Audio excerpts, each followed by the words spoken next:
नमस्कार दोस्तों, you are welcome in struggle with Nirdosh Kumar YouTube channel. दोस्तों, आज हम कंप्यूटर के महत्वपूर्ण क्वेश्चन के बारे में डिस्कस करने वाले हैं, तो कृपया कॉपी पेन लेकर मेरे साथ सॉल्व करेंगे। क्वेश्चन नंबर फर्स्ट की बात करें तो क्वेश्चन नंबर फर्स्ट है हमारा, कंप्यूटर का जनक किसे कहा जाता है। तो इसके ऑप्शन की बात करें, option a Bill Gates, b Hollerith, c Charles Babbage और जो ऑप्शन डी है विलियम ऑर्ट्रेड।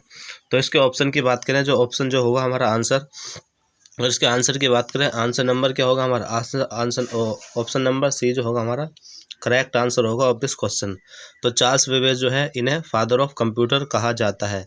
तो ये आप क्या है ध्यान रखेंगे। आगे नेक्स्ट क्वेश्चन की बात करें, क्वेश्चन नंबर दो की। क्वेश्चन नंबर दो है, निम्न में से कौन सी हार्डवेयर यूनिट कंप्यूटर के प्रोसेसर के भीतर ऑपरेशन को इंस्ट्रक्शन करती है, निर्देश देती है।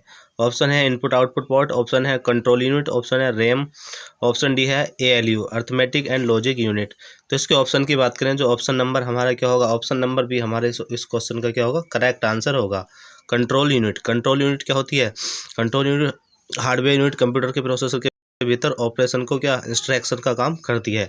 तो option number B is the correct answer of this question. आगे नेक्स्ट क्वेश्चन की बात करें, क्वेश्चन नंबर तीन की बात करें। क्वेश्चन नंबर तीन है हमारा, कंप्यूटर में यूजर, जो यूज करने वाला है, यूजर को क्या कहा जाता है। तो कंप्यूटर में यूजर को क्या कहा जाता है। ऑप्शन की बात करें, ऑप्शन नंबर है ह्यूमन वेयर, ऑप्शन बी है फर्मवेयर, ऑप्शन सी है हार्डवेयर, ऑप्शन डी है फ्रीवेयर। तो इसके आंसर की बात करें तो आंसर नंबर क्या होगा, ऑप्शन नंबर ए जो होगा हमारा करेक्ट आंसर होगा ऑफ दिस क्वेश्चन। उसको ह्यूमन वेयर कहा जाता है, जो यूजर होता है चलाने वाला, उसको ह्यूमन वेयर कहा जाता है। तो A option is the correct of this question. अगले क्वेश्चन की बात करें, क्वेश्चन नंबर चार। क्वेश्चन नंबर चार है हमारा, एक कंप्यूटर सिस्टम की वैचारिक डिजाइन और मौलिक परिचालन संरचना क्या कहलाती है। ऑप्शन है कंप्यूटर ऑर्गेनाइजेशन, ऑप्शन बी है कंप्यूटर डिजाइन, ऑप्शन सी है कंप्यूटर वर्किंग, ऑप्शन डी है कंप्यूटर आर्किटेक्चर। तो आप अपने अकॉर्डिंग आंसर चूज कर लेंगे। अगर इसके आंसर की बात करें तो ऑप्शन नंबर जो डी होगा इसका करेक्ट आंसर होगा। तो option number D is the correct answer of this question. अगले क्वेश्चन की बात करें, क्वेश्चन नंबर पाँच। क्वेश्चन नंबर पाँच है, आपके सिस्टम को बूट करने के बारे में निर्देश किसमें स्टोर किए जाते हैं, किसमें संग्रहित किए जाते हैं। तो उस बूट, सबसे पहले बूट का मतलब पता होना चाहिए। बूट मतलब होता है जब हम अपने सिस्टम को स्टार्ट करते हैं, तो स्टार्टिंग करने की जो प्रोसेस होती है वो बूट कहलाती है। तो अकॉर्डिंग टू ऑप्शन, तो स्टार्टिंग करने की जो प्रोसेस है वो बूट कहलाती है। तो वो किस में स्टोर्ड होती है, ये पूछना चाहता है। तो ऑप्शन नंबर ए है रैम, ऑप्शन नंबर बी है सीपीयू, ऑप्शन सी है वीआईओएस, ऑप्शन डी है रजिस्टर्स। तो इसके आंसर की बात करें तो आंसर जो होगा इसका, ऑप्शन नंबर क्या होगा, ऑप्शन नंबर सी जो होगा इसका करेक्ट आंसर होगा।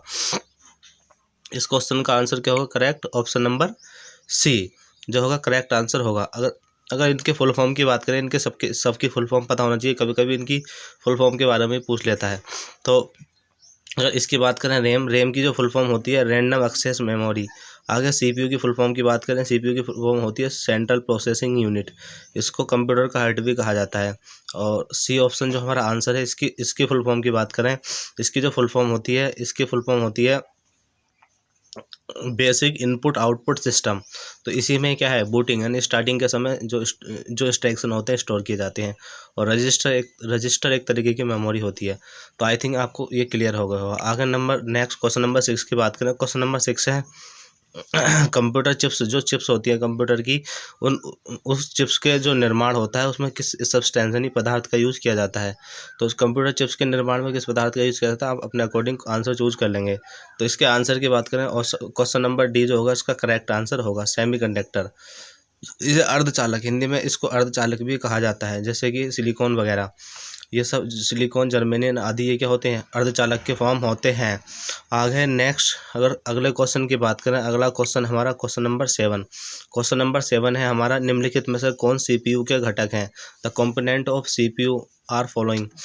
तो अगर सीपीयू के घटक की बात करें तो कंपोनेंट्स में जो, जिससे घटक का मतलब होता है जिससे चीज़ सीपीयू बना होता है, मिलकर बना होता है। तो मेनली क्या होते हैं, सीपीयू के तीन घटक होते हैं। अगर इसके आंसर की बात करें तो इसका जो आंसर होगा ऑप्शन नंबर क्या होगा, डी। ऑप्शन नंबर डी क्या होगा इसका करेक्ट आंसर होगा। अगर इसके आंसर की बात करें घटक की बात करें तो घटक 3 होते हैं मेनली सीपीयू के। एक तो क्या होता है सीयू कंट्रोल यूनिट, एक होता है ALU arithmetic and logic unit ALU, और एक होता है हमारा तीसरा, और एक होता है इसका तीसरा घटक होता है क्या कंट्रोल यूनिट। कंट्रोल यूनिट हो गया, ALU arithmetic and logic unit हो गया, और तीसरा होता है रजिस्टर। रजिस्टर एक तरीके की मेमोरी रजिस्टर।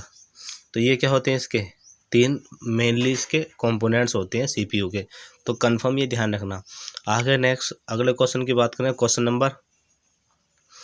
नंबर 8 की बात करें, ये कहता है निम्नलिखित में से सेंट्रल प्रोसेसिंग यूनिट के अंतर्गत आते हैं। तो देखो ये क्वेश्चन आ गया है फिर से। कभी कभी क्या पूछ लेता है, ये बहुत तीनों देकर पूछ लेता है, अलग अलग डिवाइसेस देकर, डिफरेंट डिवाइसेस देकर आपको आंसर में पूछेगा।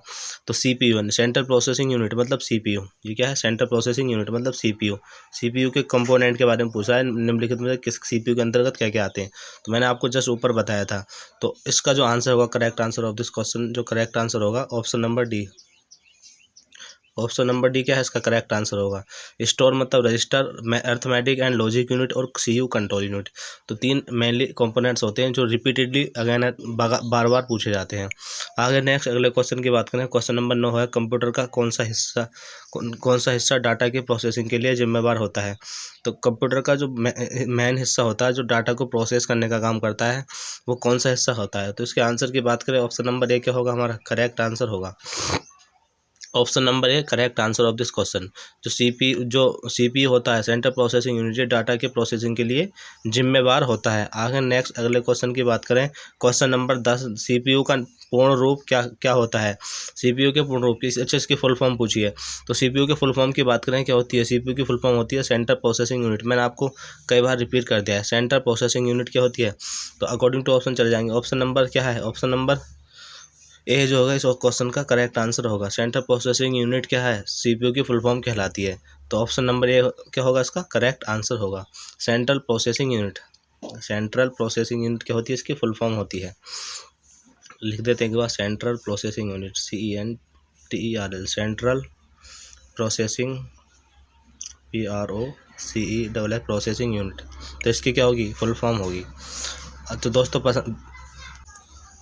वीडियो अगर पसंद आई हो तो वीडियो को लाइक एंड सब्सक्राइब करना ना भूलें। इसी तरीके की मोस्ट इंपॉर्टेंट कंप्यूटर की वीडियो पाने के लिए चैनल को सब्सक्राइब ज़रूर करें। धन्यवाद।